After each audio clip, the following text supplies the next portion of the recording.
What is going on, fam? So today with another video here, and I will be overviewing what is Gbpjpy.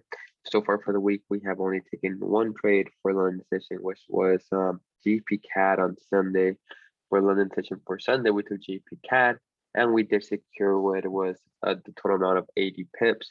If we take a look back at GCAD, we would have just sold it. We actually would have to take profit at 116.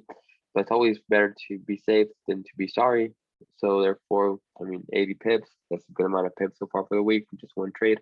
And the other trade I'm taking a look at for tonight is going to be Gbpjpy that I did place a still limit and has already been sent out to the group as well.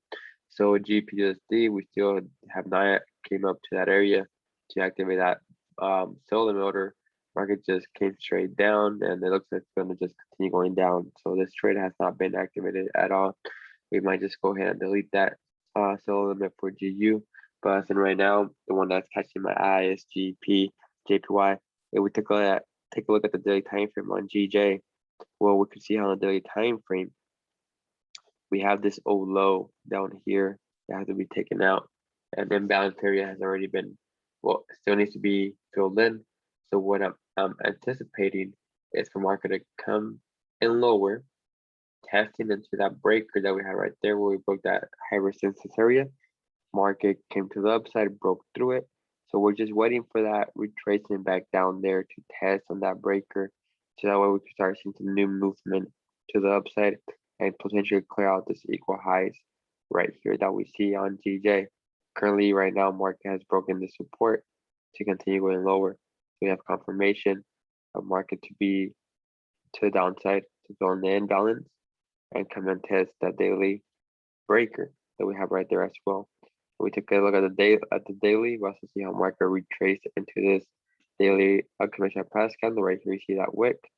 Market comes taps right into it, bringing it down to lower time frames such as the 4-hour. Well, on the 4-hour, we see this imbalance here that has to be filled in.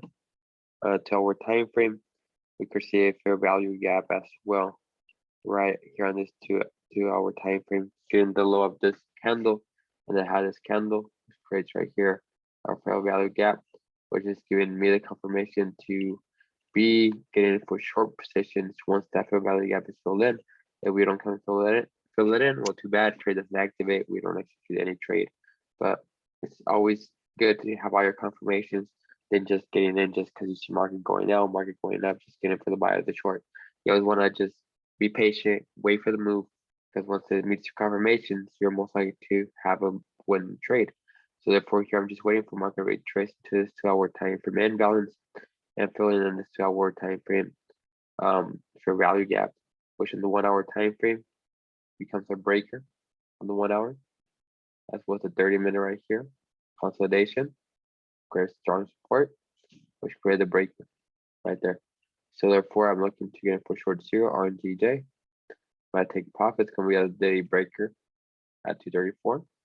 Stop loss just above a conventional price candle at 45 pips, which would give us a total of a 5-to-1 risk reward ratio to be heavy on this trade on Gbpjpy. So with that being said, guys, everybody have a great night and happy trading to you guys all. See you guys for tomorrow's London session.